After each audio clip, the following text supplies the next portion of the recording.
வணக்கம். எஸ்ஜே மாந்திரிகம். சரி, நம்ம பதிவுக்குள் போவோம். கன்னிக்கோழி முட்டையும் மாந்திரிகமும்.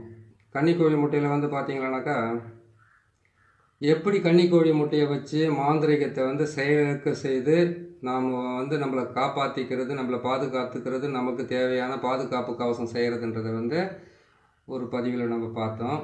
அதே கன்னிக்கோழி முட்டையை வச்சு எப்படி மாந்திரிகம் செய்கிறதுன்றதை வந்து இந்த பதிவில் பார்க்கலாம். கேட்டிருந்தீங்க, கன்னிக்கோழி முட்டையில் வந்து இதுதான் செய்ய முடியுமா, வேறு எதுவும் செய்ய முடியாதுங்களா, கன்னிக்கோழி முட்டையை வச்சு மாந்திரிகம் செய்ய முடியுமான்னு வந்து 5 பேர் கேட்டிருக்காங்க.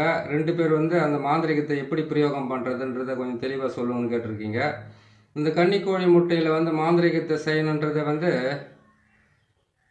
தப்பாக தான் செய்யணும், ஆனால் அதை நீங்கள் செய்து பழக்கப்படுத்திக்கிங்க. ஏன்னு கேட்டிங்களானாக்கா, கன்னிக்கோழி முட்டையை வந்து எப்படி ஒரு கன்னி பெண்ணுடைய மாதவிடையை வச்சு அஷ்டகர்மம் 8 சித்துகளையும் விளையாடலான்னு சொல்கிற மாதிரி இதையே நீங்கள் செய்கிறதுக்கு கொஞ்சம் செஞ்சாலும் வந்து அந்த அஷ்டகர்மம் சித்தி பண்ணலாம். ஆனால் வசியத்தையும் மோகனத்தையும் தவிர வேறு எல்லா விதமான வேலையுமே இந்த கன்னிக்கோழி முட்டையில் செய்து நீங்கள் சாதிக்கலாம். அந்த அளவுக்கு வந்து கன்னிக்கோழி முட்டையில் வந்து மிகப்பெரிய மாந்திரிக சக்தி அடங்கியிருக்குது. கருப்பு கோழியாக இருந்தாக்கா பலன் வந்து நீங்கள் நினச்சதை விட அதிகம். மற்றபடி வேறு கன்னிக்கோழியாக இருந்தாக்கா பலன் வந்து உங்களுக்கு 75% கண்டிப்பாக நடக்கும் இந்த மாந்திரிகத்தில். அதாவது இந்த கன்னிக்கோழி முட்டையை வந்து எதுக்காக செய்து மாந்திரிகத்தை பிரயோகம் பண்ணணும்னு கேட்குறாங்க, எதுக்காக தான் செய்யணும்னு கேட்டிங்கனாக்கா, கன்னி என்பது வந்து கேட்டீங்கன்னாக்கா எல்லாத்தையுமே வந்து உருவாக்குறது, அழிக்கிறது, இது ரெண்டுத்துக்குமே அது வந்து ரெண்டுமே வந்து சாத்தியமாகாது.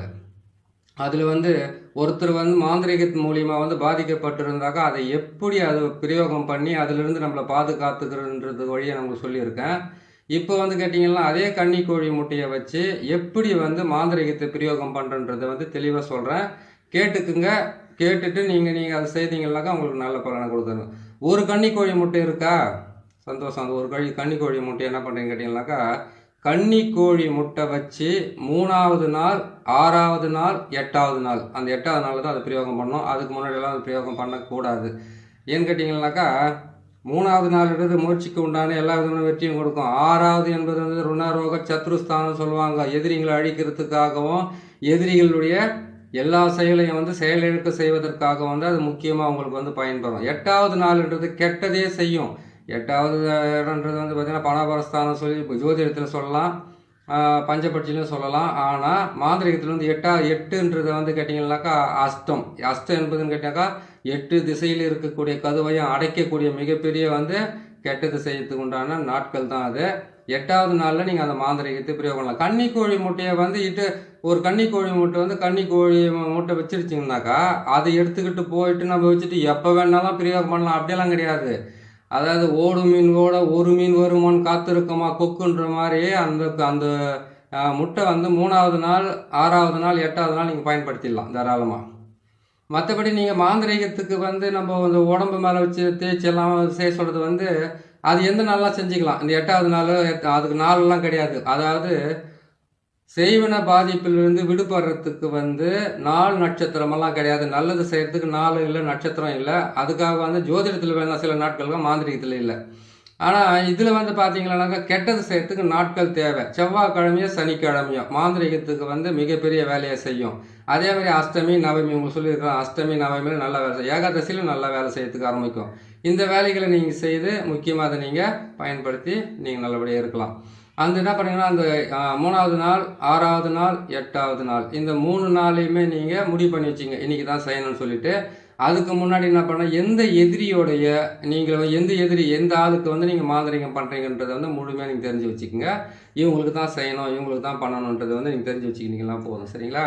அவங்களுடைய பேர், அவங்க அம்மா பேர், அவங்களுடைய வம்சத்தில் இருக்கிற எல்லாருடைய பேர், ஆனால் அவங்க குலதெய்வம் பேர் கண்டிப்பாக தேவைப்படும். ஏன்னு கேட்டிங்கன்னாக்கா அந்த குலதெய்வம் இல்லாமல் உங்களால் வந்து எந்த மாந்திரிகத்தையும் கன்னிக்கோழி முட்டையை வச்சு உங்களால் சாதிக்க முடியாது. குலதெய்வத்தினுடைய பேர் தெரிஞ்சிருக்கணும். எந்த தெய்வத்தை அவங்க வணங்குறாங்க, எந்த தெய்வத்துக்கு வந்து அவங்க பலி கொடுக்குறாங்க, எந்த தெய்வத்தை வந்து சைவமா அசைவமா அவங்களுடைய விஷயம் என்னன்றதை வந்து தெளிவாக தெரிஞ்சு வச்சுக்கணும். அதே மாதிரி கேட்டிங்கன்னாக்கா இந்த கன்னிக்கோழி முட்டையை நீங்கள் யூஸ் பண்ணி நீங்கள் ஜெயிக்கணும்னு கேட்டிங்கன்னாக்கா, ஹரிச்சந்திரன் இருக்காங்க பார்த்தீங்களா, மயானத்தில் அந்த இடுகாட்டில் அந்த ஹரிச்சந்திரனுடைய இது சொல்லுவாங்கள்ல பார்த்தீங்களா, அந்த கதை சொல்கிற இடத்துல இருக்கக்கூடிய ஒரு செலவு ஒன்று வச்சுருப்பாங்க. அங்கே இருக்கிற மண் கண்டிப்பாக தேவைப்படும். அந்த மண்ணை எடுக்கிறதா இருந்தால் வலது கையில் எடுக்கக்கூடாது, இடது கையில் தான் எடுக்கணும். அந்த இடது கையில் எடுக்கும்போது கூட உங்களுடைய வந்து நீங்கள் என்ன பண்ணுங்க, கொஞ்சம் சுத்த பத்தமாக போய் எடுங்க. ஏன்னு கேட்டிங்களா, மாந்திரிகத்தை பிரயோகம் பண்ணுறது ஏனா தானே ஏனா செஞ்சுட்டு எல்லாமே மாட்டிக்க போகிறீங்க. அதாவது உங்களால் முடிஞ்ச அளவுக்கு நல்லது செய்யலாம்னு பரவாயில்ல, கெட்டது செய்யாத கெட்டது வந்து உங்களுக்கு நல்லது நடக்கலாம், கெட்டது உங்களுக்கு நடக்காதாவே போதும். மற்றபடி எல்லாம் எல்லாத்தையும் ஃபேஸ் பண்ணிக்கலாம். சரிங்களா?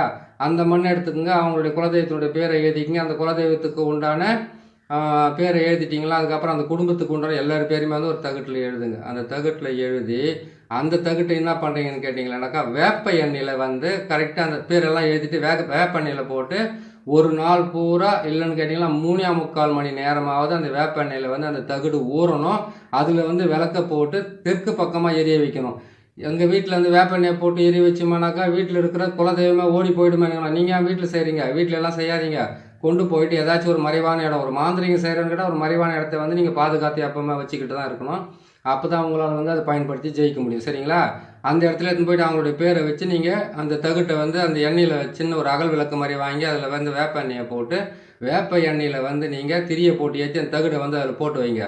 போட்டு வச்சுட்டு என்ன பண்ணீங்க, ஒரு நாள் போல் அதில் வந்து ஊறிடுச்சிங்களா, மறுநாள் என்ன பண்ணீங்கன்னா அந்த தகடை எடுத்து என்ன பண்ணீங்கன்னு கேட்டிங்கன்னாக்கா, சாக்கடை மண் கொஞ்சம் எடுத்துக்கங்க. சாக்கடை மண்ணை கொஞ்சம் எடுத்துக்கிட்டு அந்த கன்னிக்கோழி முட்டையில் என்ன பண்ணிக்கிட்டீங்கன்னாக்கா, அந்த அவங்களுடைய குடும்பத்தினுடைய மொத்த பேர் குலதெய்வத்தோடு சேர்த்து எழுதிடுங்க. எழுதிட்டிங்களா? எழுதிட்டு என்ன பண்ணிக்கிட்டீங்கன்னாக்கா 3 எலுமிச்சம்பழம் போதும். ரொம்ப சிம்பிளான விஷயம் தான், ஈஸியாக ஜெயிக்கலாம். இதில் எல்லாம் 3 எலுமிச்சம்பழத்தை மட்டும் வாங்கிக்கோங்க. அந்த ஒரு கன்னிக்கோழி முட்டை, 2 தேங்காய் மட்டும் வாங்கிக்கோங்க. தேங்காயில் என்ன பண்ணுறீங்க கேட்டிங்கன்னாக்கா, சுத்தமாக நான் வந்து தேங்காயை எப்படி வந்து சீவி அதை வந்து சுத்தப்படுத்தி வச்சு இது எந்த விதமான நார் இல்லாத மாதிரி பண்ணி வச்சுருக்கலையே அது மாதிரி பண்ணிக்கோங்க. பண்ணிவிட்டு என்ன பண்ணிங்க, அதுலேயும் வந்து அவங்களுடைய பேர் எழுதுங்க. எலுமிச்சம்பழத்துலேயும் அவங்களுடைய பேர் எழுதுங்க. பேரை எழுதும்போது வந்து நசி பிரி இது மட்டும் தான் எழுதணுமே தவிர வேறு எதுவுமே எழுதக்கூடாது. நசிய பிரிய தேங்காயிலையும் எழுதுறீங்க, முட்டையிலையும் எழுதுறீங்க, எலுமிச்சம்பழத்துலையும் எழுதுறீங்க. அவங்களுடைய பேரை எழுதிட்டு அதுக்கப்புறம் தான் அதை நீங்கள் எழுதணும். சரிங்களா? அதை எழுதிட்டு என்ன பண்ணீங்க கேட்டிங்களானாக்கா, இந்த பொருளை மொத்தத்தையும் எடுத்துக்கோங்க. இந்த பொருளை எடுத்துக்கிட்டு என்ன பண்ணீங்கன்னாக்கா, ஒரு மண் இது மாதிரி இது மாதிரி வாங்கிக்கோங்க. சட்டி மாதிரி, மண் சட்டி மாதிரி வாங்கி என்ன பண்ணீங்கன்னா, அந்த சாக்கடை மண், அந்த முட்டை, அதுக்கப்புறம் வந்து பார்த்தீங்கன்னாக்கா அந்த தகுடு, அந்த எலுமிச்சம்பழம், தேங்காய் கையில் வச்சுக்கோங்க.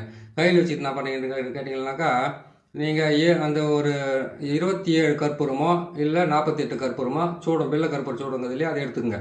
அதை எடுத்துக்கிட்டு என்ன பண்ணீங்க கேட்டிங்கனாக்கா, கொஞ்சமாக தீக்குச்சி நெருப்பொடி எடுத்துக்கிட்டு நேராக அவங்களுடைய பேரெல்லாம் எழுதிட்டிங்களா, எழுதிட்டோன்னே யார் வந்து செய்கிறாங்களோ அவங்க கையால் வந்து என்ன பண்ண சொல்லுங்கள். அவங்களுக்கு வந்து செய்வன பாதிப்பிலிருந்து விலகி, அதாவது அந்த செய்வனையை வந்து அவங்களுக்கு பிரயோகம் பண்ணுறாங்க இல்லையா, அவங்களுக்கு என்ன பண்ணணும்னு கேட்டிங்கன்னாக்கா, அவங்க கையால் வந்து 8 முறை அவங்களோட தலையை சுற்றி கையில் கொடுக்க சொல்லுங்கள்.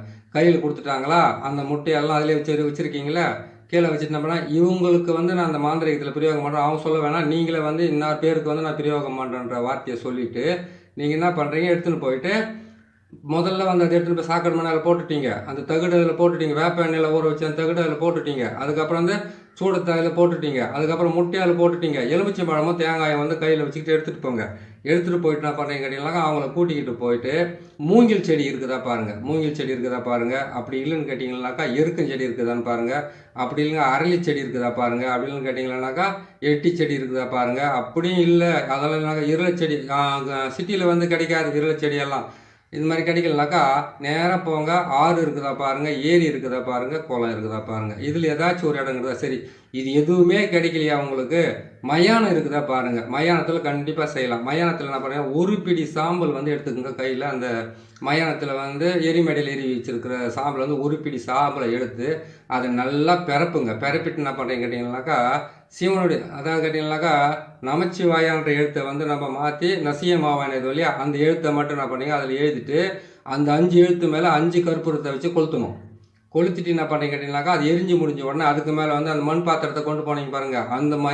அந்த சாம்பல் மேலேயே வந்து அந்த மண் பாத்திரத்தை வச்சுட்டு அந்த மண் சட்டியை வச்சுட்டு அதில் வந்து நெருப்பை வைக்க சொல்லுங்கள். யார் அந்த செய்கிறாங்க இல்லையா அவங்கள நெருப்பை வைக்க சொல்லுங்கள்.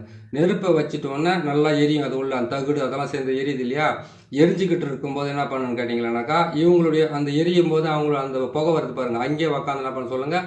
அவங்க இவங்களால் எனக்கு ஏற்பட்ட இந்த பாதிப்புக்காக, இவங்க பண்ண துன்பத்துக்காக, இவங்க எனக்கு பண்ண பல பிரச்சனைகளுக்காக நான் அந்த மாந்திரிகத்தை செய்கிறேன். நீங்கள் கண்டிப்பாக வந்து இதுக்கு உண்டான வழியும் அவங்களுக்கு எது நடக்கணும்னு அவங்க மனசுக்குள்ள நினைக்கிறாங்க அதை மனசுக்குள்ள நினச்சிக்கிட்டு அங்கே வந்து நெருப்பாண்டையை சொல்லிவிட்டு அதுக்கப்புறம் அது எரிஞ்சு முடிஞ்ச உடனே கல் தூக்கி போட்டு உடைக்க சொல்லுங்கள். அதை உடச்சிட்டு திரும்பி பார்க்காம போய் என்ன பண்ணி கேட்டிங்கனாக்கா, முதல்ல அங்கே எரிச்சிட்டிங்க இல்லையா, எரிச்ச இடத்துல ஒரு எலுமிச்சம்பழத்தை வந்து தலையை சுற்றி அங்கேயே உட்காந்து கீழே நசுக்கணும்.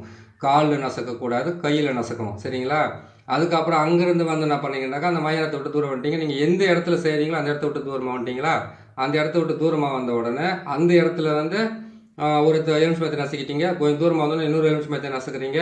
ஒரு தேங்காய் அங்கே உடைக்கிறீங்க, ஒரு தேங்காய் இங்கே உடைக்கிறீங்க. 2 தேங்காய் முடிஞ்சு போச்சு. எரிச்ச இடத்துல ஒரு தேங்காய், தூரமாக வந்து அதாவது கேட்டால் மயானத்தை விட்டு தாண்டி வரீங்களோ, இல்லை செஞ்ச இடத்த விட்டு தாண்டி வரீங்களோ, செஞ்ச இடத்துல ஒன்று நசுக்கிட்டு ஒன்று உடைச்சிட்டு, இன்னொரு இடத்துல வந்து ஒன்று நசுக்கிட்டு ஒன்று உடைச்சிட்டு வரீங்க இல்லையா, அதுக்கப்புறம் இங்கே இருந்தோடனே நீங்கள் இந்த 3 வழி பாதையை தாண்டி எப்படி இருந்தாலும் போவீங்க. அந்த இடத்துல வந்து ஒரு எலுமிச்சம்பழத்தை தலையை சுற்றி நசுக்கிட்டு திரும்பி பார்க்காத போயிட்டு கை கால் முகத்தெல்லாம் சுத்தமாக அலம்பிக்கிட்டு, முடிஞ்ச அளவுக்கு வந்து மஞ்சள் நீரில் வந்து கை கால் முகம்லாம் சுத்தமாக கழுவிங்க. கழுவிக்கு என்ன பண்ணுறீங்கன்னு கேட்டிங்கன்னாக்கா, அவங்ககிட்ட வந்து ஒரு தாயத்து ஒன்று கொடுத்து அனுப்புவீங்க. இல்லைன்னு கேட்டிங்கன்னாக்கா 4 தகடு இதே மாதிரி எழுதி கையில் கொடுத்து அனுப்புவீங்க. கிழக்கு, மேற்கு, வடக்கு, தெற்குன்னு சொல்லக்கூடிய 4 திசையில் வந்து 4 தகடு கொண்டு போயிட்டு வேப்ப மரத்தில் அடிக்க சொல்லுங்கள். அவங்க வீட்டிலேருந்து கணக்கு போட சொல்லுங்கள். வீட்டிலேருந்து கிழக்கு, மேற்கு, வடக்கு, தெற்கு 4 பக்கத்தில் 4 தகடு அடிச்சுட்டு வர சொல்லுங்கள். மாந்திரிகத்தில் வந்து நீங்கள் என்ன நினச்சி செய்கிறீங்களோ, ஆனால் ஒன்று கொல்லலாம்னு நினைக்கிறத விட்டுட்டு, அழிக்கலாம்னு நினைக்கிறத விட்டுட்டு, நீங்கள் எதை வேணாலும் செய்யுங்க. ஏன்னு கேட்டிங்களானாக்கா, அது கொல்றதுன்றது வந்து பார்த்தீங்களானாக்கா, சிவனுக்கு செய்கிற தப்பை விட சக்திக்கு வந்து பிடிக்காது. மரணத்தை கொடுக்குறதுனா பெண்ணை கற்பழிச்சவன், பெண்ணை ஏமாத்தினவன், கொலைகாரன், அதுக்கப்புறம் கேட்டால் கொள்ளைக்காரன், அதுக்கப்புறம் கேட்டிங்கனாக்கா ஊர் வாயை அடித்து ஒலையில் போட்டவன், ஊரை கெடுத்து நாசம் பண்ணவன், அதே மாதிரி ஒரு குடும்பத்தை அழிக்கிறதுக்கு காரணமாக இருந்தவன், இவங்களுக்கு வேணால் கூட மரண தண்டனை கொடுக்கறதுக்கு நீங்கள் செய்தீங்கன்னா கரெக்டாக வேலை செய்யும். ஆனால் இது வந்து கேட்டிங்கன்னா அவங்க வந்து எதிரிங்களை வந்து அழிக்கிறதுக்காகவும், எதிரிங்களுடைய தொல்லையிலிருந்து நீங்கள் விடுபட்டு வெளியில் நிற்கிறதுக்காகவும், அவங்க எது செஞ்சாலும் அவங்களுக்கு வந்து பலிதமாகாமல் இருக்கிறதுக்காகவும், அவங்களால ஏற்பட்ட பல துன்பங்களிலிருந்து விடுபடுறதுக்காக உங்களுக்கு இது பக்கபலமாக இருக்கும். இதை செய்து முடிங்க. இது செய்து முடித்து கொடுத்தீங்கன்னாக்கா உங்களுக்கு ரொம்ப நல்லபடியாக நடக்கும். கன்னிக்கோழி முட்டையில் வந்து செய்வனை செய்கிறது எப்படின்றது உங்களுக்கு சொல்லியிருக்கிறேன். இதை பார்த்து செய்யுங்க. மற்றவங்களுக்கு செய்து கொடுங்க. நீங்களும் செய்து நல்லா இருங்க. நீங்கள் கேட்டது நான் போட்டு கொடுத்துருக்குறேன் பாருங்கள். நல்லபடியாக பார்த்து செய்து முடிச்சுக்குங்க. உங்களுக்கு பிடிச்சிருக்குன்னு நினைக்கிறேன். பிடிச்சிருந்தால் சப்ஸ்கிரைப் பண்ணுங்கள், லைக் பண்ணுங்கள், ஷேர் பண்ணுங்கள். ஏன்னு கேட்டிங்களானாக்கா, நீங்கள் கேட்குறதெல்லாம் உடனுக்குடனே போட்டு கொடுக்குறேன். அதே மாதிரி நான் கேட்குறது நீங்கள் வந்து ஒரு என்கரேஜ் பண்ணுற மாதிரி செய்து வைங்க. சரிங்களா? பிடிச்சிருந்தால் செய்யுங்க. இன்னொரு நல்ல பதிவில் சந்திக்கலாம். நன்றி, வணக்கம்.